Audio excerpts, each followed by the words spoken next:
mərhəmətli və rəhimli Allahın adı ilə.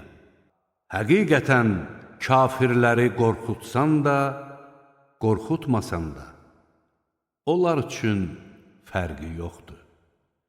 İman gətirməzlər.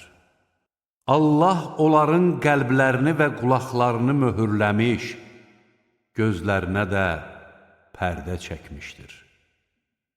Onlar üçün böyük bir əzab vardır.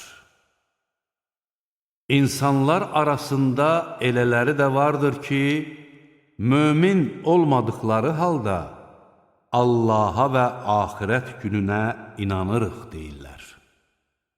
Onlar Allahı və iman gətirənləri aldatmağa çalışırlar.